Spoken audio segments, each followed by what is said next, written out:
പിതാവിന്റെയും പുത്രന്റെയും പരിശുദ്ധാത്മാവിന്റെയും നാമത്തിൽ ആമേൻ.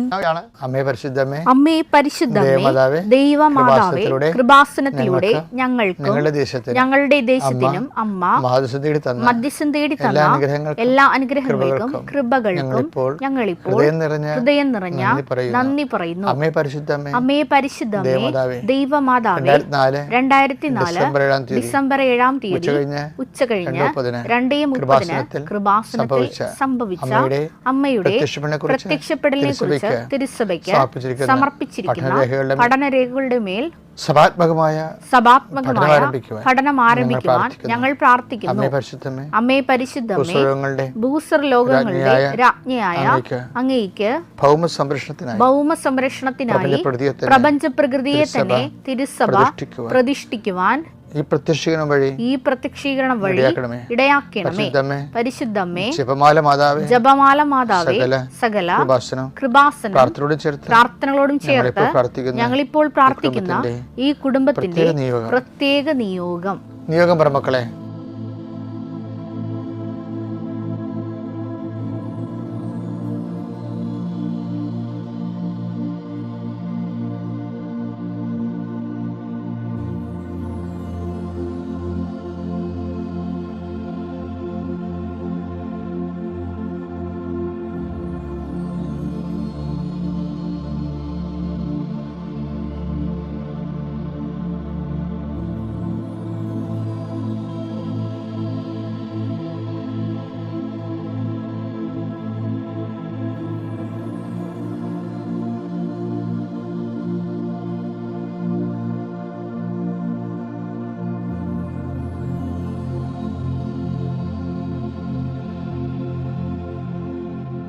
അമ്മയുടെ പ്രത്യക്ഷീകരണത്തിന്റെ ഈ അനുഗ്രഹവേളയിൽ ഞങ്ങൾക്ക് സാധിച്ചു തരുവാൻ കനിയണമേ. ആമേൻ. വിശ്വാസ പ്രമാണം. സർവശക്തനായ പിതാവും ആകാശത്തിന്റെയും ഭൂമിയുടെയും സൃഷ്ടാവുമായ ദൈവത്തിൽ ഞാൻ വിശ്വസിക്കുന്നു. അവിടുത്തെ ഏകപുത്രനും ഞങ്ങളുടെ കർത്താവുമായ ഈശോ മിശിഹായിലും ഞാൻ വിശ്വസിക്കുന്നു. ഈ പുത്രൻ പരിശുദ്ധാത്മാവിനാൽ ഗർഭസ്ഥനായി കന്യകാമറിയത്തിൽ നിന്ന് പിറന്ന് പൊന്തിയോസ് പീലാത്തോസിന്റെ കാലത്ത് പീഡകൾ സഹിച്ച് കുരിശിൽ തറയ്ക്കപ്പെട്ട് മരിച്ച് അടക്കപ്പെട്ട് പാതാളങ്ങളിൽ ഇറങ്ങി മരിച്ചവരുടെ ഇടയിൽ നിന്ന് 3-ാം നാൾ ഉയർത്ത് സ്വർഗത്തിലേക്ക് എഴുന്നള്ളി സർവശക്തിയുള്ള പിതാവായ ദൈവത്തിന്റെ വലതുഭാഗത്തിരിക്കുന്നു. അവിടെ നിന്ന് ജീവിക്കുന്നവരെയും മരിച്ചവരെയും വിധിക്കുവാൻ വരുമെന്നും ഞാൻ വിശ്വസിക്കുന്നു.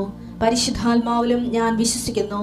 വിശുദ്ധ കത്തോലിക്കാ സഭയിലും പുണ്യവാന്മാരുടെ ഐക്യത്തിലും പാപങ്ങളുടെ മോചനത്തിലും ശരീരത്തിന്റെ ഉയർപ്പിലും നിത്യമായ ജീവിതത്തിലും ഞാൻ വിശ്വസിക്കുന്നു. ആമേൻ. സുഖസ്ഥനായ ഞങ്ങളുടെ പിതാവേ, അങ്ങയുടെ നാമം പൂജിതമാകണമേ. അങ്ങയുടെ രാജ്യം വരണമേ. അങ്ങയുടെ തിരുമനസ് സ്വർഗത്തിലെ പോലെ ഭൂമിയിലും ആകണമേ.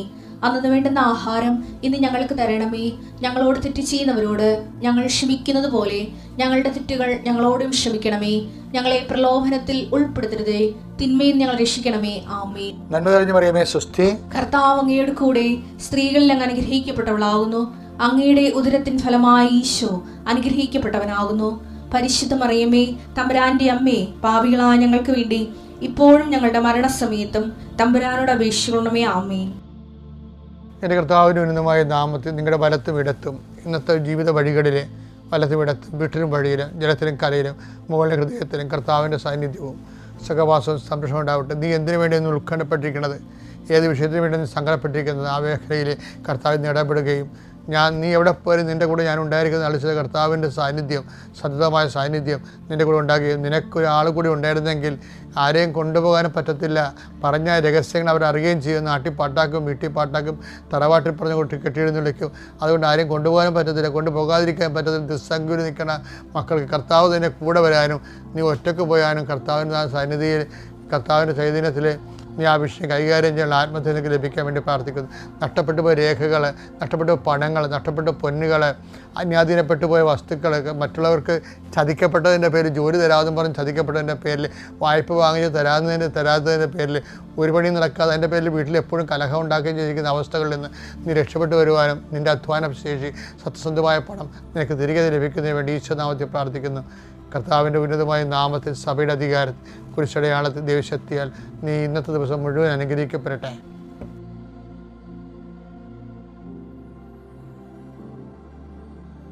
നമുക്ക് ആ വചനം ഇന്നലെ വായിച്ച വചനം തന്നെ വീണ്ടും വായിക്കുകയാണ്. മത്തായി 13:8 ഒരു വായിച്ചേ.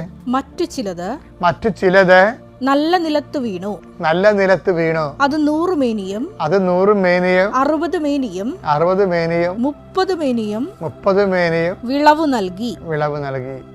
നിലത്തിനല്ല കുഴപ്പം വന്നിരിക്കുന്നത്, വിത്തുകൾക്കാണ്. ചില ആൾക്കാർ വിശ്വാസം വിതക്കണമെന്ന് ഞാൻ ഇന്നലെ പറഞ്ഞില്ലേ. ഇന്ന് ഞാൻ പറയണെന്ന് വെച്ച് കഴിഞ്ഞാൽ രണ്ടാമത്തെ എന്താണ്, ഈ 60 മേനിക്കാരുണ്ടല്ലോ. 60 മേനിക്കാർ എന്തുകൊണ്ടാണ് 60 ഒരേ നിലത്ത് വിതച്ചതിന് 30 ഒന്നിന് 60 കിട്ടിയത് എന്തുകൊണ്ടാണ്? അതിൻ്റെ കാരണം എന്ന് വെച്ച് കഴിഞ്ഞാൽ, അതിൻ്റെ ഒരു കാരണം എന്ന് പറയുന്നത്, ചിലർ വിശ്വാസത്തിലാണ് വിതക്കണത്, ചിലർ പ്രത്യാശയെ വിതക്കും. അപ്പോൾ വിശ്വാസത്തിനേക്കാൾ കുറച്ചുകൂടി കൂടിയതാണ് നിലവാര ഉയർച്ചകളാണ് പ്രത്യാശ. പ്രത്യാശയ്ക്ക് വരുന്നൊരു ഗുണമെന്ന് പറയുന്നത്, പ്രത്യാശ എന്തുകൊണ്ടാണ് നമുക്ക് പ്രത്യാശ ഉള്ളത്? വായിച്ചേ. പ്രത്യാശ നമ്മെ നിരാശരാക്കുന്നില്ല. മറ്റേ വിശ്വാസ പാർട്ടിക്ക് ചില സമയത്ത് നിരാശ കയറി വരാം, പക്ഷെ നിരാശയുടെ അംശങ്ങൾ കുറവായിരിക്കും. ഇപ്പം ഞങ്ങളെ കടപ്പുറത്തൊക്കെ ഞാൻ കുറേ ജോലി ചെയ്തിട്ടുണ്ട്, കുറേ ഇടവക ചെയ്യുന്നതിനുണ്ട്. അവിടെ ഇരിക്കുമ്പോൾ എനിക്ക് ശ്വാസം മുട്ടുണ്ടാവും. എന്താ കാര്യം? അവിടെ ഹ്യൂമിഡിറ്റി കൂടുതലാണ്, അന്തരീക്ഷത്തിനകത്ത് നനവ് കൂടുതലാണ്. അപ്പോൾ നമുക്ക് സ്വാഭാവികമായിട്ടും ശ്വാസം മുട്ടുണ്ടാകും.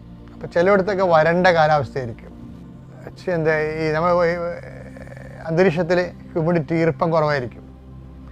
അതുപോലെ തന്നെയുള്ളൊരു വിഷയമാണ് ഈ നമ്മളുടെ ചില ആൾക്കാർക്ക് നല്ല പ്രത്യാശയായിരിക്കും.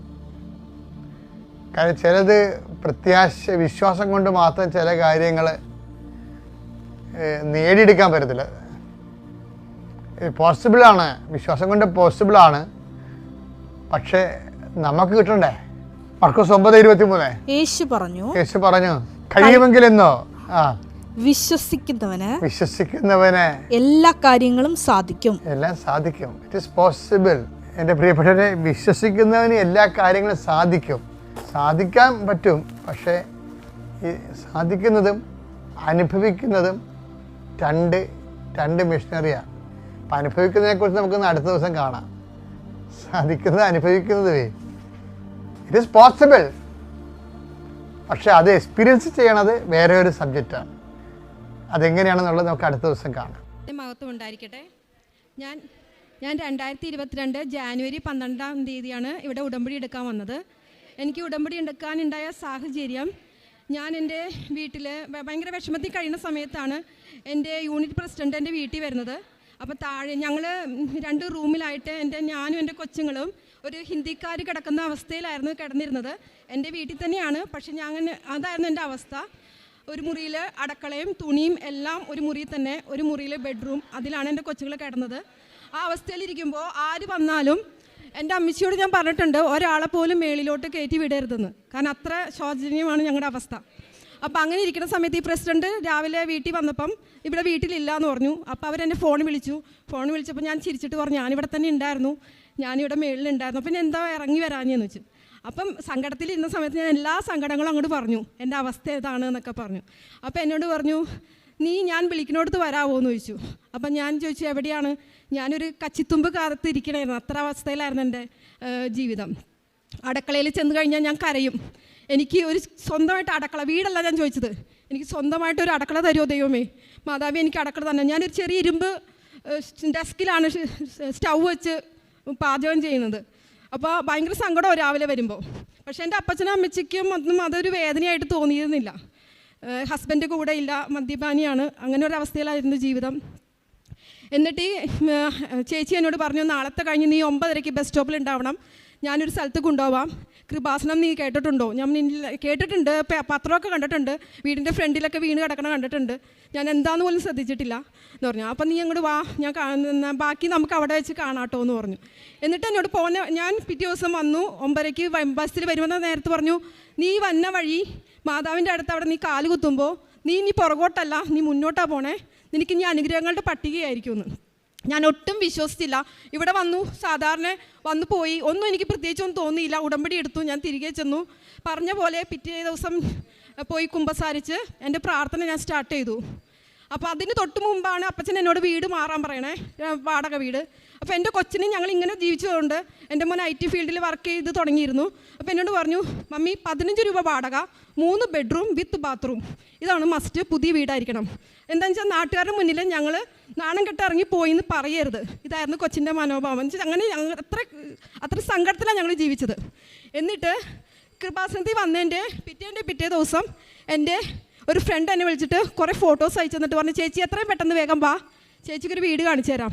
ഞാനവിടെ ചെല്ലുമ്പോൾ പുതിയ വീട്, 3 bedroom with bathroom with AC, full light, എല്ലാ സജ്ജീകരണങ്ങളുള്ള കർട്ടൻ, എല്ലാം ഫാൻ, എല്ലാ ഫിറ്റിങ്സും ഉള്ള വീട്, 15 രൂപ വാടക കറക്റ്റ്. അങ്ങനെ ഞങ്ങളവിടെ താമസിക്കാൻ ആയി.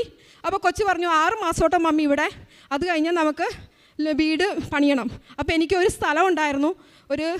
ആ സ്ഥലത്തിൽ വീട് പണിയാൻ നോക്കിയെങ്കിലും ഹസ്ബൻഡിൻ്റെ കാറിൻ്റെ ഗ്യാരണ്ടിയറായി പോയതുകൊണ്ട്, ലോൺ അടയ്ക്കാത്തതുകൊണ്ട് എനിക്ക് ഒരു ബാങ്കുകാരൻ ലോൺ തന്നില്ല. അപ്പോൾ അത് ഞങ്ങൾക്ക് സ്റ്റക്കായി. അപ്പോൾ ഇനി വീട് പണിയേ നിവൃത്തിയുള്ളൂ, വിൽക്കേ നിവൃത്തിയുള്ള സ്ഥലം. പക്ഷേ ആ സ്ഥലത്തിലും എനിക്കൊരു പ്രശ്നം ഉണ്ടായിരുന്നു. ആ സ്ഥലത്തിൽ ഒരു മൂല കട്ട് ചെയ്ത് വന്നിട്ടുണ്ട്, വേറൊരാളുടെ പറമ്പ് കയറി വന്നിട്ടുണ്ട്. അതുകൊണ്ട് ഒരു റെക്റ്റാങ്കിൾ ഷേപ്പാണെങ്കിലും അതിന് പൂർണ്ണത ഉണ്ടായിരുന്നില്ല. ഞാൻ ആ സ്ഥലം എടുത്ത് എന്താണെന്ന് വെച്ചാൽ ഭാഗാധാരം ചെയ്ത് ഞാൻ എടുത്തു ആ സ്ഥലം. മറ്റേ സ്ഥലം പകുതി ഉണ്ടായത് എൻ്റെ സിസ്റ്ററിന് കൊടുത്തു. കാരണം അവർക്ക് വിൽക്കാനുള്ള സ്ഥലം, ഞാൻ വീട് പണിയാൻ ഉദ്ദേശിച്ച സ്ഥലമാണ്. അതുകൊണ്ട് ഞാൻ ഈ സ്ഥലം എടുത്തത്. പക്ഷേ എനിക്ക് വിൽക്കേണ്ടി വന്നത് എനിക്കാണ്. അപ്പോൾ ഈ സ്ഥലം എങ്ങനെ വിൽക്കും എന്നോർത്ത് വിഷമിച്ചിരിക്കുമ്പോൾ എൻ്റെ ഇളയ മോൻ പറഞ്ഞു, മമ്മി നമുക്ക് കൃപാസനത്തിൽ ഉപ്പുമായിട്ട് എന്തോരം സാക്ഷ്യം കേൾക്കണം, നമുക്ക് അവിടെ പോയി പ്രാർത്ഥിക്കാമെന്ന് പറഞ്ഞു. ഞാനും കൊച്ചും കൂടിയും അവിടെ ചെന്ന് വെഞ്ചരിച്ച് ഉപ്പിട്ടിട്ട് 33 വിശ്വാസർമ്മണം ചൊല്ലി ഞങ്ങൾ അതിരെല്ലാം നടന്ന് ഉപ്പിട്ടു. ബാക്കി എൻ്റെ അപ്പച്ചൻ്റെ സ്ഥലം ഇല്ലിപ്പട്ടൽ എന്ന് പറഞ്ഞിട്ട് ഒരു സ്ഥലം ഉണ്ടായിരുന്നു. അത് അമ്മച്ചി എപ്പോഴും പറയും ആ സ്ഥലം വിൽക്കണ കാര്യം. അപ്പോൾ എനിക്ക് കാട് കാരണം അങ്ങോട്ട് കയറാൻ പറ്റില്ല. അങ്ങോട്ട് എറിഞ്ഞ് ഞാൻ ഉപ്പിട്ടു, പ്രാർത്ഥിച്ചു. ബാക്കി കുറച്ച് ഉപ്പ് ഞാൻ ഇങ്ങനെ എടുത്തിട്ട് പറഞ്ഞു, അയ്യോ എൻ്റെ അനീതി എന്നോട് പറയുമല്ലോ പരാതി, അവൾക്ക് വേണ്ടി പ്രാർത്ഥിച്ചില്ലെന്ന്. ബാക്കി ഉപ്പ് ഞാൻ ഇപ്പുറത്തെ എൻ്റെ അനീതിയുടെ സ്ഥലത്ത് വിട്ട്. 2 ദിവസം കഴിയുമ്പോൾ ഒരാളെൻ്റെ കടയിലോട്ട്, ഞാൻ ഒരു ചെറിയ കട നടത്തണ്ടായിരുന്നു, കടയിലോട്ട് കയറി വന്നിട്ട് 10,000 രൂപ മേശപ്പുറത്തിട്ട് വെച്ചിട്ട് പറഞ്ഞു, ചേച്ചിയുടെ സ്ഥലത്തിനുള്ള ടോക്കണാന്ന് പറഞ്ഞു. അപ്പം ഞാൻ പറഞ്ഞു, നമ്മൾ തമ്മിലൊന്നും സംസാരിച്ചിട്ടില്ലല്ലോ എന്ന് പറഞ്ഞു. അപ്പോൾ ചേച്ചിയുടെ ഇഷ്ടമല്ല എന്താണോ അത് എന്നോട് പറയേ. അപ്പം ഞാൻ പറഞ്ഞു, എൻ്റെ മക്കളോട് സംസാരിക്കണമെന്ന് പറഞ്ഞു. ഓക്കെ ചേച്ചി, അയാളുടെ നമ്പർ എനിക്ക് തന്നിട്ട് പറഞ്ഞു, ചേച്ചി വൈകുന്നേരം തന്നെ വിളിച്ച് പറയണോട്ടോ എന്ന്. വീട്ടിൽ ചെന്ന് കഴിഞ്ഞപ്പോൾ തന്നെ കൊച്ചു പറഞ്ഞിട്ടുണ്ട് 6 ലക്ഷത്തിന് മേലെ ആര് പറഞ്ഞാലും നമുക്ക് ആ സ്ഥലം വിൽക്കാട്ടോ എന്ന്. അപ്പം ഞാൻ 6.5 ലക്ഷം രൂപ അയാളോട് പറഞ്ഞു. 6.25 ലക്ഷത്തിന് അയാൾ ഉറപ്പിച്ച് പിറ്റേ ദിവസം അയാൾ എൻ്റെ കടയിൽ വന്നു. അപ്പോൾ അയാൾ, ഞാൻ ഭയങ്കര റൂഡ് ആയിട്ട് സംസാരിച്ച് ഭയങ്കര തൻ്റെടി അങ്ങനെ എന്തുപോലെ അയാൾക്ക് തോന്നി. പക്ഷേ അയാളുടെ അടുത്ത് ഞാൻ എൻ്റെ അവസ്ഥ പറഞ്ഞ് എൻ്റെ വീടൊക്കെ കണ്ട് മനസ്സിലാക്കി കഴിഞ്ഞപ്പോൾ അയാൾ പറഞ്ഞു, ചേച്ചിയുടെ കണ്ണ് ഇനി നിറയരുത്, ഒരു മുസ്ലിം സഹോദരനാണ്, റഫീഖ് എന്നാണ് പേര്, ഇനി ചേച്ചിയുടെ കണ്ണ് നിറയില്ല കേട്ടോ എന്ന് പറഞ്ഞു. ചേച്ചിക്ക് എന്താവശ്യം ഉണ്ടെങ്കിലും പറയണം എന്ന് പറഞ്ഞു. ചേച്ചി 3 മാസത്തെ എഗ്രിമെൻ്റ് ഉണ്ട്, അതിനു മുമ്പ് ചേച്ചിക്ക് പൈസ വേണമെങ്കിൽ പറയണം എന്ന് പറഞ്ഞു. ആ സമയം കൊണ്ട് തന്നെ ഞങ്ങൾ ലോണിന് അപേക്ഷിക്കുന്നു. കൊച്ചിൻ്റെ ലോൺ ഫാസ്റ്റായി നടക്കുന്നു. ആ സമയത്ത് കൊച്ചിൻ്റെ ജോബിന് ഇൻക്രിമെൻറ്റ് കിട്ടുന്നു, പൈസ കൂടുതൽ സാലറി കിട്ടുന്നു. അറിയില്ല 3 മാസം കൊണ്ട് എന്തൊക്കെയാണ് സംഭവിച്ചതെന്ന്. ഞങ്ങൾ വീട് മേടിച്ചു. അതും വീട് മേടിക്കുന്നത് 2 മുറി 1 അടുക്കള എന്നുള്ള സെറ്റിലാണ് ഞങ്ങൾ നടന്നത്. പക്ഷേ വന്ന് 4 ബെഡ്റൂം 5 ബാത്റൂം 2050 സ്ക്വയർ ഫീറ്റ് വീട്, 7 സെൻറ്റ് സ്ഥലം, ഇങ്ങനെയുള്ളൊരു വീടാണ് ഞാൻ മേടിച്ചത്.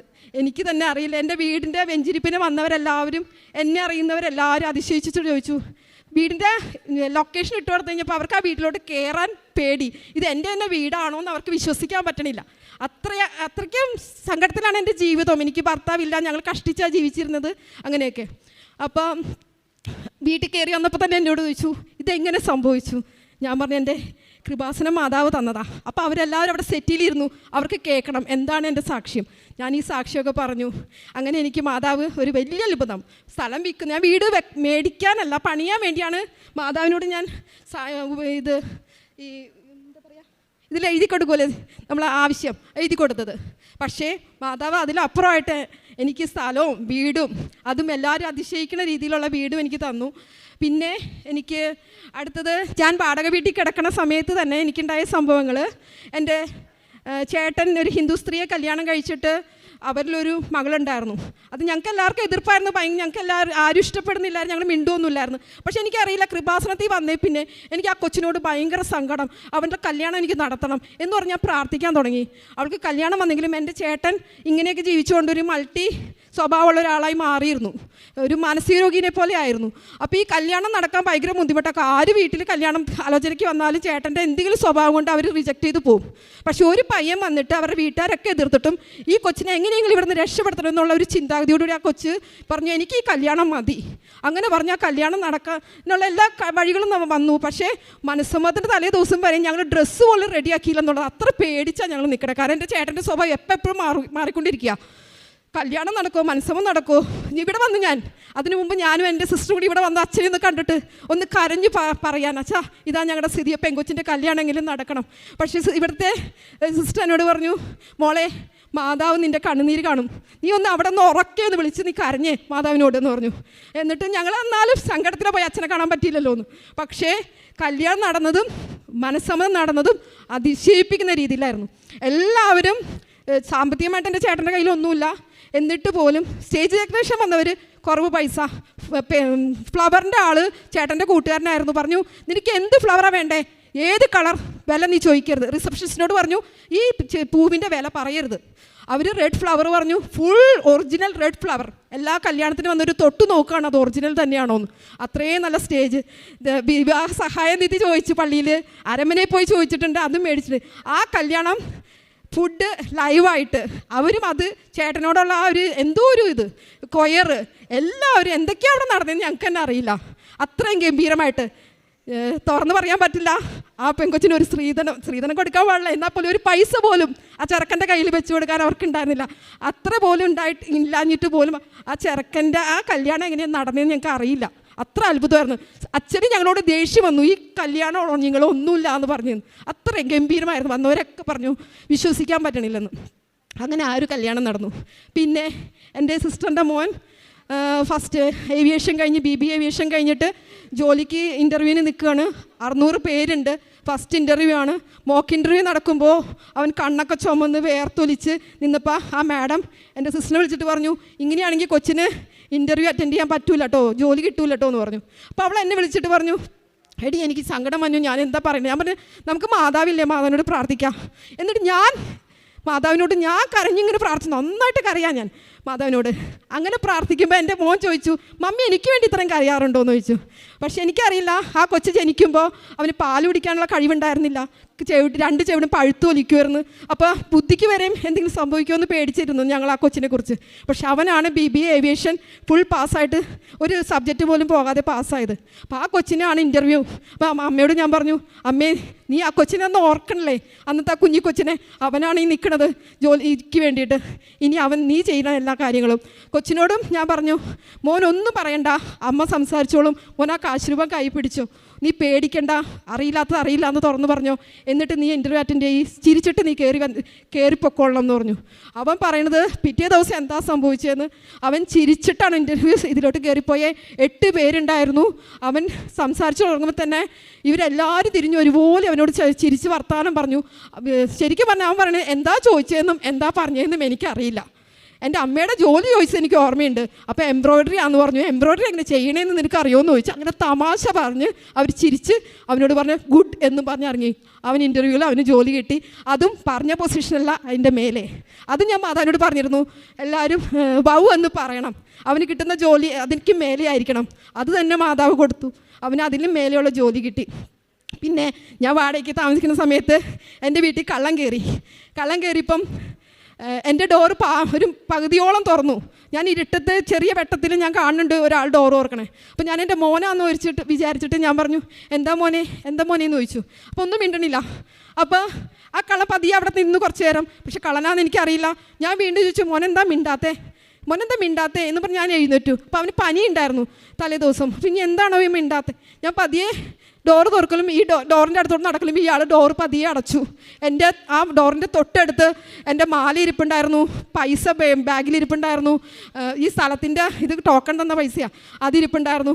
പക്ഷേ ഇത് വാതിലടച്ചിട്ട് ഞാൻ പിന്നെ നോക്കുമ്പോൾ അടുക്കള വാതിൽ പുറത്തുനിന്ന് ഞാൻ പൂട്ടിയിരുന്നു. എപ്പോഴും ഞാൻ പോകുമ്പോൾ 2 പേര് പോണ സമയത്ത് അടുക്കളയിൽ ഞാൻ പൂട്ടിയിട്ട് പോകാറ്, പുറത്തുനിന്ന് ലോക്ക് ചെയ്ത്. അന്നത് തുറന്നിട്ടുണ്ടായില്ല. ഇയാൾ രക്ഷപ്പെടാനാണെങ്കിൽ ഇയാൾക്ക് ഭയങ്കര പാടായിരിക്കും. ഇയാൾ മേളിൽ നിന്ന് സ്റ്റെപ്പ് ഇറങ്ങിയാണ് വന്നിരിക്കുന്നത്. ആ ആള് പോയി. എനിക്കറിയില്ല, ഞാൻ അവിടെ നിന്നോട്ട് ഡാനി എന്നൊക്കെ വിളിച്ചു. പക്ഷേ ഒരു അനക്കൂല. ഞാൻ പതിയെ വന്ന് കിടന്നുറങ്ങി. പിറ്റേ ദിവസം രാവിലെ അപ്പുറത്തെ വീട്ടിലേക്കാ കള്ളം കയറിയിട്ട് കുറേ സാധനങ്ങൾ പോയി. അപ്പോഴാണ് ഞാൻ അറിയുന്നത് ഇത് കള്ളനായിരുന്നു എന്ന്. എൻ്റെ മാതാവ് എൻ്റെ റൂമിൻ്റെ ആ പടി കയറാൻ, ആ കാല് ചവിട്ടാൻ അത് സമ്മതിച്ചില്ല. അപ്പം തന്നെ എനിക്കിത് കേട്ടത് എൻ്റെ ഉള്ളിൽ വന്ന കാര്യമാണ്. എൻ്റെ കൃപാസന മാതാവ് ഈ പടി ഇങ്ങോട്ട് കടക്കാൻ അവൻ അനുവദിച്ചില്ലല്ലോ എന്ന്. എന്നിട്ട് പോലീസ് വന്നിട്ട് ചോദിച്ചു, ഇന്ന് ഡെഡ് ബോഡി എടുക്കേണ്ടതായിരുന്നല്ലോ, എന്താ ഇവിടെ സംഭവിച്ചതെന്ന്. കാരണം അവരുടെ കയ്യിൽ എന്തെങ്കിലും ഒരു സാധനം ഉണ്ടാവും, തലയ്ക്കൊരു അടി കിട്ടിയാൽ മതി അവിടെ കിടക്കുമെന്ന്. പിന്നെ എന്തായിരുന്നു, പിന്നെ ചെറുതും വലുതുമായിട്ട് എനിക്ക് കുറേ അനുഗ്രഹങ്ങൾ തന്നിട്ടുണ്ട്. പിന്നെന്താ, ചേട്ടന് വീട്. ഈ എൻ്റെ ചേട്ടൻ ഇങ്ങനെ കല്യാണം കഴിച്ചതുകൊണ്ട് എൻ്റെ അപ്പച്ചന് യാതൊരു വിധത്തിലും സഹായിക്കില്ലായിരുന്നു. ഞങ്ങൾക്ക് ആർക്കും ഒന്നും തരില്ല. ഇപ്പോഴും 88 വയസ്സായി, ആൾ ഭയങ്കര കസ്റ്റഡിയിൽ സാധനങ്ങളൊക്കെ വെച്ചിട്ടിരിക്കുകയാണ്. എന്നിട്ട് ഇപ്പോൾ ചേട്ടന് വീട് പണിയാൻ ഞങ്ങളിപ്പോൾ കല്ലൊക്കെ ഇട്ടു, കോൺക്രീറ്റ് സ്റ്റാർട്ടിങ് ആയി. അപ്പോൾ അതും എനിക്കൊരു സാക്ഷ്യം പറയണമെന്നുണ്ടായിരുന്നു. ഇവിടെ വന്ന് സാക്ഷ്യം പറയുന്നതിന് മുമ്പ് എൻ്റെ ചേട്ടനൊരു വീട് അത് പറയണമെന്നുണ്ടായിരുന്നു. അതിന്നിപ്പോൾ നടന്നുകൊണ്ടിരിക്കുകയാണ്. പിന്നെ എൻ്റെ ഫ്രണ്ട് ജെൽബി, അവൾ എൻ്റെ വീട് കണ്ടിട്ട് അവളെ കൃപാസനത്തിൽ കാര്യം പറഞ്ഞപ്പോൾ തന്നെ അവൾ പറഞ്ഞു, ഞാനും അടുത്ത ദിവസം തന്നെ ഞാൻ പോയിരിക്കുമെന്ന് പറഞ്ഞു. അതേപോലെ അവൾ ഓൺ ദ വേ, അവളുടെ വീട്ടിൽ ഭയങ്കര സംഭവങ്ങളായിരുന്നു. പക്ഷേ എനിക്കറിയില്ലായിരുന്നു ഇത്ര സംഭവം അവളുടെ വീട്ടിൽ നടക്കുന്നുണ്ട്. ഓൺ ദ വേ അവൾ പറയാം, ഞാൻ കൃപാസനത്തിൽ പോകും. മോള് ചോദിച്ചു എന്ത് കാര്യത്തിന്? എൻ്റെ മോന് വേണ്ടിയാ. പക്ഷേ US കിടക്കണ എൻ്റെ മോന് ജോലിയില്ലാതൊക്കെ ഇരിക്കുകയായിരുന്നു. അവൻ വിളിച്ചിട്ട് പറഞ്ഞു, മമ്മി എൻ്റെ ജോലി റെഡിയായി. ആ ഫോൺ ഓൺ ദ വേ പോകുമ്പോൾ തന്നെ കിട്ടി. അങ്ങനെ അവരിവിടെ വന്നിട്ടുണ്ടായിരുന്നു, ഉടമ്പടി എടുത്തു, അങ്ങനെ പോയി. പിന്നെ എൻ്റെ ഒരു കസിൻ ഉണ്ടായിരുന്നു. അവന് ശരിക്കും പറഞ്ഞാൽ കുടുംബശ്രീയുടെ പ്രശ്നമാണ്. ഓഡിറ്റിംഗ് വന്നപ്പോൾ അവർ തമ്മിൽ അങ്ങോട്ടും ഇങ്ങോട്ടും പെണ്ണുങ്ങൾ തമ്മിൽ തർക്കമായി കഴിഞ്ഞപ്പോൾ ആണുങ്ങൾ ഇടപെടേണ്ടി വന്നു. അപ്പം ഇടപെട്ട് കഴിഞ്ഞപ്പം മറ്റേ എതിർ കക്ഷിയുടെ ഒരു പണിയെടുത്തു. അയാൾക്കൊരു അയാളുടെ മോളുണ്ട്, പെൺകൊച്ചി, ചെറിയ കൊച്ചാ, 6ലോ 7ലോ പഠിക്കുന്നത്. ആ കൊച്ചിനെ വെച്ചിട്ട് ഇവനെതിരെ ഒരു പ്രോസ്കോ കേസ് വെച്ചു. ഇവന് ഒന്നും പറയാനുള്ള ഭയങ്കര സങ്കടമായി. ആ സെയിം ഏജിലുള്ള കൊച്ച് അവനും ഉണ്ട്. അപ്പോൾ വക്കീൽ പറഞ്ഞു, നീ ആ കൊച്ചിനെ വെച്ചിട്ട് നീ പറഞ്ഞില്ല, എൻ്റെ മോളെ ഞാൻ കുരുതി കൊടുക്കില്ല, എനിക്ക് എൻ്റെ മാതാവുണ്ട്, ഞാൻ പ്രാർത്ഥിച്ചോളാം, എനിക്ക് അങ്ങനെയൊന്നും നടക്കില്ലെന്ന് പറഞ്ഞു. എന്നിട്ട് ഞാൻ പറഞ്ഞു, നമുക്ക് കൃപാസനത്തിൽ പോകാം. അപ്പോൾ അച്ഛനെ കാണാൻ വേണ്ടിയാണ് അവൻ വന്നത്. ആരെയോ വിളിച്ച് പറഞ്ഞ് അച്ഛനെ കാണാമെന്നൊക്കെ ഉള്ള പ്ലാനിൽ ഇവിടെ വന്നു. പക്ഷേ ഇവിടെ അച്ഛനെ കാണാൻ പറ്റില്ലെന്ന് എനിക്കറിയായിരുന്നു. എന്നിട്ട് ഞാൻ പറഞ്ഞു, നീ ഇവിടെ ഒന്ന് മുട്ടുകുത്തി നന്നായിട്ടൊന്ന് കരഞ്ഞ് പ്രാർത്ഥിച്ചേ, നിനക്ക് എന്താ വിധി എന്നുള്ളത് ദൈവമോ തീരുമാനിക്കണേന്ന് പറഞ്ഞു. അവരല്ലാന്ന് പറഞ്ഞു. അങ്ങനെ പ്രോസ്കോ കേസിൽ ആ കൊച്ചിനോട് എന്തോ പറഞ്ഞത് അവർ എടുത്തിരുന്നു. പക്ഷേ വീണ്ടും അവരോട് ചോദിച്ചപ്പോൾ ആ കൊച്ച് വേറെ എന്തോ പറഞ്ഞു. അങ്ങനെ ആ പ്രോസ്കോ കേസ് തള്ളി അവനെ വെറുതെ വിട്ടു. അവൻ ശരിക്കും പറഞ്ഞാൽ ആദ്യം പിടിച്ചിരുന്നു. എങ്ങാനും ജയിലിൽ പോയാൽ അവരുടെ അവസ്ഥ. ഇതിൻ്റെ ഇടയ്ക്ക് അവൻ്റെ ഭാര്യ നട്ടലിന് പ്രശ്നമായിട്ട് കിടപ്പിലായിരുന്നു. ആ സമയത്താണ് ഈ സംഭവം നടക്കുന്നത്. അപ്പോൾ അവളോട് പക്ഷേ എത്ര പറഞ്ഞാലും അവൾ പറയുന്നത്, മാതാവ് എല്ലായിടത്തും ഉണ്ട്, ഇവിടെ മൊത്തം വന്നാലാണോ ഇത് നടക്കുന്നത് എന്ന് പറഞ്ഞവൾ സാക്ഷിയൊക്കെ കാണും, പല പ്രാർത്ഥന നടത്തുകയൊക്കെ ചെയ്യുമായിരുന്നു. പക്ഷേ അവസാനം അവൾ ഈ കഴിഞ്ഞ രണ്ടാഴ്ച മുമ്പ് എന്നെ വിളിച്ചിട്ട് ചോദിച്ചു, കാറ് തരാമോ എന്ന് ചോദിച്ചു. അപ്പം ഞാൻ പറഞ്ഞു, അയ്യോ കാർ വീട്ടിൽ കൊണ്ടുപോയിട്ടല്ലോ എന്ന് പറഞ്ഞു. അപ്പോൾ അവൾ തീരുമാനം എടുത്തുകൊണ്ട് അവൾ പറഞ്ഞു, ഇല്ല ഞാൻ ഈ ബൈക്കിൽ തന്നെ വരും, എനിക്ക് ഈ ബൈക്കിൽ ഇവിടെ വരണം. അപ്പോൾ അവൻ ചോദിച്ചു, ദൈവമേ ഈ നട്ടിൽ ഇത് സുഖമില്ലാത്ത നീ എങ്ങനെ ബൈക്ക് വരും? ഇല്ല ഞാനാ വിശ്വസിച്ചിട്ട് പറയട്ടെ, ബൈക്കിൽ ഞാൻ പോകും, ആലപ്പുഴ വരെ ഞാൻ പോകും. അങ്ങനെ അവൾ പതിയെ ബൈക്ക് ഓടിച്ച് ഇവിടെ വന്നു. അവൻ ബൈക്ക് ഓടിച്ച് ഇവിടെ വന്നു. അവൾ ഉടമ്പടി എടുത്തു, തിരിച്ച് പിന്നെ അവൾക്ക് നിൽക്കാൻ പാടില്ല, ഈ ഒരു കാല് കുത്താൻ പറ്റില്ല, അത്ര വേദനയാണ്. അപ്പം തന്നെ അവൾക്ക് കിടക്കണം, അതായിരുന്നു അവളുടെ സ്ഥിതി. പക്ഷെ അവൾ തിരിച്ച് വന്നിട്ട് അടുക്കളയിൽ പണി ചെയ്യായിരുന്നു. എന്നെ വിളിച്ചിട്ട് പറഞ്ഞു, എടിയ അവൾ പണി ചെയ്യുകയടിയെന്ന് പറഞ്ഞു. അതുപോലെ സാക്ഷ്യങ്ങൾ എനിക്ക് ഇനിയും ഉണ്ട്, ചെറിയ ചെറിയ സാക്ഷികൾ. സമയം ഒത്തിരി ആവുന്നു. 3 മാസമായിട്ട് വർക്ക് ചെയ്യാത്തൊരു ബൈക്ക് ഉണ്ടായിരുന്നു. നിങ്ങൾക്ക് തമാശയായിട്ട് തോന്നും, കുറേ ട്രോള് കൃപാസനത്തിനെ കുറിച്ചൊക്കെ ഉണ്ട്. പക്ഷേ അനുഭവിച്ച് അവർക്കേ അറിയൂ എന്താണ് ഇവിടെ നടക്കുന്നതെന്ന്. ബൈക്ക് 3 മാസമായിട്ട് വർക്ക് ചെയ്യാത്തൊരു ബൈക്ക്. അപ്പോൾ ഞാൻ കൊച്ചിനോട് പറഞ്ഞു, എൻ്റെ മോനെ ഇങ്ങനെ വെച്ചുകൊണ്ടിരുന്നത് അത് മുഴുവൻ നശിച്ചു പോകൂലേ? അപ്പോൾ അവൻ പറഞ്ഞു, മമ്മി ഇനി അത് വല്ല വണ്ടിയിലും കയറ്റിയേ കൊണ്ടുപോകാൻ പറ്റുള്ളൂ, വേറെ ഒരു വഴിയില്ല, കിക്കറില്ലാത്ത വണ്ടിയാണ്, ഒന്നും ചെയ്യാൻ പറ്റില്ല എന്ന് പറഞ്ഞു. ഞാൻ എന്നിട്ട് പിറ്റേ ദിവസം അവനോട് പറഞ്ഞു, മോനൊന്ന് കീ ഇട്ട് ഓൺ ചെയ്തേ. കുറേ പ്രാവശ്യം കീ ഇട്ടു, ഒരു 8 പ്രാവശ്യമെങ്കിലും കീ ഇട്ട് ഓൺ ചെയ്തു. ഒരു ശബ്ദവുമില്ല, കീ ഇടുന്ന ശബ്ദം മാത്രം, വേറെ ഒന്നുമില്ല. ഞാൻ പതിയെ അകത്ത് നിന്ന് മാതാവിനോട് പ്രാർത്ഥിച്ചിട്ട് വിശ്വാസപ്രമാണം ചൊല്ലി തൈലം എടുത്തിട്ട് ഞാൻ ബൈക്കിൻ്റെ ഫ്രണ്ടിലും ബാക്കിലായിട്ട് കുരിശ് വരച്ചു. എന്നിട്ട് കൊച്ചിനോട് പറഞ്ഞപ്പോൾ അവൻ പെട്ടെന്ന് ഞാൻ ബൈക്കിൻ്റെ അടുത്ത് കൊണ്ടാണ്ടപ്പോൾ അവൻ ചിരിച്ചു. അപ്പം ഞാൻ പറഞ്ഞു, മോൻ ഈ ബൈക്കൊന്ന് സ്റ്റാർട്ട് ചെയ്യാൻ പറഞ്ഞു. അപ്പോൾ എന്നെ നീട്ടിയൊരു വിളി വിളിച്ചു, മമ്മി എന്ന് പറഞ്ഞ് നീട്ടിയൊരു വിളി വിളിച്ചു, എന്തോ അർത്ഥത്തിൽ. അപ്പോൾ ഞാൻ പറഞ്ഞു, മോൻ ബൈക്ക് സ്റ്റാർട്ട് ചെയ്യും. ഈ ബൈക്കിൽ കീ ഇടുന്നതും അപ്പം തന്നെ അത് കുടുകുടുവെന്ന് പറഞ്ഞ് സ്റ്റാർട്ട് ചെയ്യാം. അത്ഭുതം എന്ന് പറഞ്ഞാൽ 3 മാസമായിട്ടിരുന്ന ബൈക്കാണ്, ഇതുവരെ വർക്ക്ഷോപ്പിൽ കയറ്റേണ്ടി വന്നിട്ടില്ല. ഏറ്റവും മിശിഹായ്ക്കും സ്തുതിയായിരിക്കട്ടെ. ഞാനിവിടെ വന്ന് ഉടമ്പടിയെടുത്ത് അമ്മയുടെ മുൻപിൽ നിയോഗം വെച്ചതിന് ശേഷം എനിക്ക് ലഭിച്ച വലിയ അനുഗ്രഹങ്ങൾക്ക് തിരുക്കുമാരനും പരിശുദ്ധ അമ്മയ്ക്കും കോടാനുകോടി നന്ദി രേഖപ്പെടുത്തിക്കൊള്ളുകയാണ്. എൻ്റെ പേര് ലില്ലി. ഞാൻ ചാലക്കുടി അടുത്തുള്ള കൊരട്ടിയിൽ നിന്നാണ് വരുന്നത്. ഞാൻ 2019 ഡിസംബർ മാസത്തിലാണ് ഉടമ്പടി എടുത്തത്. ഉടമ്പടി എടുത്ത് കുറച്ച് മാസങ്ങൾ കഴിഞ്ഞപ്പോൾ കൊറോണ വന്നു. അതുകൊണ്ട് പിന്നെ ഇവിടെ എനിക്ക് വരാൻ സാധിച്ചില്ല. പക്ഷേ എൻ്റെ ജീവിതത്തിൽ വലിയ അനുഗ്രഹങ്ങൾ ഉണ്ടായതാണ് ഞാനിവിടെ സാക്ഷ്യപ്പെടുത്തുന്നത്. ആദ്യമായി എനിക്ക് 2 മക്കളാണുള്ളത്. ആദ്യത്തെ മകൻ മെൻ്റലി റിട്ടയർഡാണ്. രണ്ടാമത്തെ മകൻ നോർമൽ. അവൻ ഗൾഫിൽ ജോലി ചെയ്തു വരുന്നു. അന്നേരം 28 വയസ്സ് മുതൽ അവന് വിവാഹാലോചന തുടങ്ങി. വിവാഹാലോചനകൾ വരുമ്പോൾ ഞങ്ങൾ മൂത്ത മകൻ്റെ കാര്യം ആദ്യം പറയും, പക്ഷേ പിന്നെ അവർ വിളിക്കില്ല. അങ്ങനെ കുറേ കല്യാണക്കാര്യങ്ങൾ വന്നു. ഞങ്ങൾ മടുത്തു, ഞങ്ങൾക്കൊക്കെ വിഷമമായി. അപ്പോഴാണ് ഞാനിവിടെ വന്ന് ഉടമ്പടിയിൽ നിയോഗമായി ഈ കാര്യം വെച്ചത്. പക്ഷേ എന്തിനു പറയുന്നു, കൊറോണ നാളിൽ തന്നെ ഉടനടി എൻ്റെ മകന് ഒരു വിവാഹാലോചന വരികയും ആ വിവാഹാലോചനയിൽ ഞങ്ങൾ ഈ കാര്യം ആദ്യം തന്നെ പറയുകയും അന്നേരം ഒരു കാര്യം ഉണ്ടായിരുന്നത്, അവരുടെ ഏറ്റവും അടുത്ത ഒരു റിലേറ്റീവ് അച്ഛൻ ഞങ്ങളുടെ കൊരട്ടിപ്പള്ളിയിലെ വല്യച്ഛനായിരുന്നു. ആ അച്ഛനോട് അവരത് പറഞ്ഞു. അച്ഛൻ വന്ന് അന്വേഷിച്ചു. അച്ഛന് ഒരു കുഴപ്പമുണ്ടായിരുന്നില്ല. അച്ഛൻ പറഞ്ഞു എല്ലാ കാര്യങ്ങളും ഒരു കുഴപ്പമില്ല, നല്ല കുടുംബമാണ്, ഒരു കുഴപ്പമില്ല എന്ന് പറഞ്ഞ് അച്ഛൻ തന്നെ ആ കല്യാണം അച്ഛൻ തന്നെ അന്വേഷിക്കാൻ പറയുകയും മകൻ്റെ കല്യാണം നടക്കുവാനിടയാകുകയും ചെയ്തു. അതെങ്ങനെയാണെന്ന് വെച്ചിട്ടുണ്ടെങ്കിൽ, കൊറോണ നാളിൽ ഗൾഫിൽ നിന്ന് വരിക വളരെ പ്രയാസമായിരുന്നു. പക്ഷേ അവന് പെട്ടെന്ന് ടിക്കറ്റ് കിട്ടുകയും വരാൻ സാധിക്കുകയും അവൻ ആ കൊറോണ നാളിൽ തന്നെ വരികയും ചെയ്തു. വന്നു, അവൻ ക്വാറൻറ്റൈനിലിരുന്നു. അങ്ങനെ ജാനുവരി 27-ാം തീയതി ഈ കുട്ടിയെ പോയി കണ്ടു. ഫെബ്രുവരി 27-ാം തീയതി വിവാഹം നടക്കുകയും ചെയ്തു. വളരെ മനോഹരമായി നടന്നു. അതിനിടയിൽ ഒരു കാര്യമുള്ളത്, ഈ മകൻ കുറേ വിഷമിച്ചിരുന്നു. അപ്പോൾ അങ്ങനെ സാധിക്കുകയും ചെയ്തു. അപ്പോൾ അതിന് ഒത്തിരി നന്ദി അമ്മയോട് പറയുകയാണ്.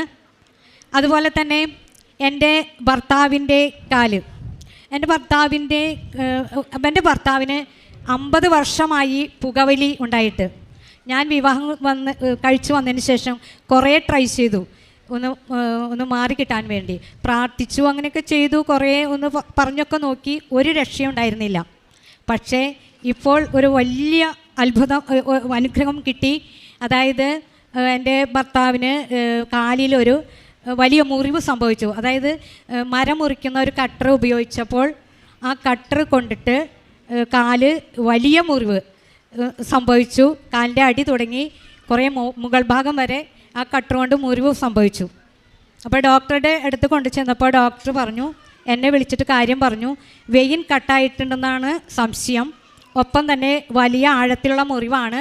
അത് ആഴത്തിലുള്ള മുറിവാണ്, എല്ലിന് ബാധിച്ചിട്ടുണ്ടെന്ന് സംശയമുണ്ട്. എക്സ്റേ എടുത്ത് നോക്കിയാലോ അല്ലെങ്കിൽ സ്കാൻ ചെയ്ത് നോക്കിയാലോ പറയാൻ പറ്റുള്ളൂ എന്ന് പറഞ്ഞു. അപ്പോൾ അന്നേരം എൻ്റെ ഈ കഴുത്തിൽ ഞാൻ മാതാവിൻ്റെ കാശ്രൂപം ഇട്ടിട്ടാണ് നടന്നിരുന്നത്. അത് ഞാൻ അഴിച്ചെടുത്തിട്ട് അവിടെ വെച്ച് തന്നെ മാതാവിനോട് ആ മുറിവിൽ വെച്ചിട്ട്, അപ്പോൾ ഡോക്ടറൊക്കെ കണ്ടു നിൽക്കുകയാണ്, മുറിവിൽ വെച്ചിട്ട് വിശ്വാസ പ്രമാണം ചൊല്ലിയിട്ട് ഞാൻ പറഞ്ഞു, മാതാവ് എക്സ്റേ എടുക്കുമ്പോൾ വെയിൻ കട്ടാവരുത്, എല്ലിനും ഒന്നും സംഭവിക്കരുത്, പിന്നെ എന്തെങ്കിലും ആയിക്കോട്ടെ എന്ന്. അങ്ങനെ എക്സ്റേ എടുത്തപ്പോൾ, എക്സ്റേ കഴിഞ്ഞിട്ട് വേണം സ്കാൻ ചെയ്യാനെന്നാണ് പറഞ്ഞിരുന്നത്. എക്സ്റേ എടുത്തപ്പോൾ അതിൽ വെയിൻ കട്ടായിട്ടില്ല, അതുപോലെ തന്നെ എല്ലിന് യാതൊരു കുഴപ്പവും സംഭവിച്ചിട്ടില്ല. അപ്പോൾ അങ്ങനെ ഇരിക്കുമ്പോൾ ഡോക്ടർ പ്രത്യേകം പറഞ്ഞു, അപ്പച്ചൻ ഇനി വലിച്ചാൽ വലിയ ആപത്തിലേക്ക് ചെന്ന് പെടുമെന്ന് പറഞ്ഞു. അറിയില്ല എന്ത് അത്ഭുതമാണെന്ന് അറിയില്ല. എൻ്റെ ഭർത്താവ് ഇപ്പം വലിക്കണേ ഇല്ല, വലിക്കാനുള്ള എന്നോട് പ്രത്യേകം പറഞ്ഞു, ഞാൻ ഒരിക്കലും വലിക്കില്ല, ഈ വേദനയൊന്നും തിന്നാനായിട്ട് എനിക്ക് പറ്റില്ല എന്ന് പറയുകയും ചെയ്തു. അങ്ങനെ ഭർത്താവ് തന്നെ എനിക്ക് സാക്ഷ്യപ്പെടുത്തി. ഭർത്താവ് ഇപ്പോൾ അടുത്ത മാസം ഇപ്പം നടക്കാനായിട്ട് കുറച്ച് ബുദ്ധിമുട്ടുണ്ട്, അതുകൊണ്ട് അടുത്ത മാസം ഇവിടെ വരാമെന്ന് പറഞ്ഞിട്ടുണ്ട്. വളരെ പ്രാർത്ഥനയിലും എല്ലാ കാര്യത്തിലും വളരെ ഇൻട്രസ്റ്റ്. ഇപ്പം കൊന്ത പിടിക്കില്ലായിരുന്നു, കൊന്ത എത്തിക്കുമ്പോൾ ഇപ്പോൾ കൊന്ത വരെ പിടിക്കും. അത് വലിയൊരു അത്ഭുതമാണ്. അതുപോലെ തന്നെ എൻ്റെ ആങ്ങളയുടെ വീട് വിൽപ്പന, അത് ഇച്ചിരി കടത്തിലൊക്കെ ആയിരുന്നു ആങ്ങള. അപ്പോൾ പറമ്പും വീടും ഒന്ന് വിറ്റിട്ട് വേറൊരു സ്ഥലത്ത് വാങ്ങി ചെയ്യാമെന്ന് വിചാരിച്ചു. നടക്കുന്നില്ല, എന്ത് ചെയ്താൽ നടക്കണില്ല. നല്ല സ്ഥലമാണ്, നല്ല വിലയ്ക്ക് പോകും. പക്ഷെ എല്ലാവരും ആഗ്രഹിച്ചിട്ട് പറയാണ് ചെറിയ വിലയ്ക്ക് വന്ന് ചോദിക്കുന്നു. അപ്പോൾ അവന് ഭയങ്കര വിഷമായി. പക്ഷെ ഞാനത് ഉടമ്പടിയിൽ ഒരു നിയോഗമായി വെച്ചിരുന്നു. എനിക്കറിയില്ല എവിടെ ഉടമ്പടി എടുത്ത് ഞാൻ വീട്ടിലെത്തുന്നതിന് മുൻപ് അവൻ്റെ കോൾ വരികയാണ്. ചേച്ചി, പെട്ടെന്ന് നമ്മുടെ അടുത്തുള്ള തന്നെ ഒരു ചേട്ടൻ വന്നിട്ട് പറഞ്ഞു, ഈ സ്ഥലം ഞാൻ എടുത്തോളാം, നല്ല വിലയ്ക്ക് തന്നെ എടുത്തോളാം എന്ന് പറഞ്ഞ് എടുക്കുകയും അത് വിൽപ്പന നടത്തുകയും അതുപോലെ തന്നെ അവൻ വേറൊരു സ്ഥലം വാങ്ങുകയും വീട് വയ്ക്കുകയും സന്തോഷമായി കഴിയുകയും ചെയ്യുന്നു. അപ്പോൾ ഇതിൻ്റെ ഇടയിൽ ഞാൻ വേറൊരു കാര്യം കൂടി പറയാൻ മറന്നുപോയി.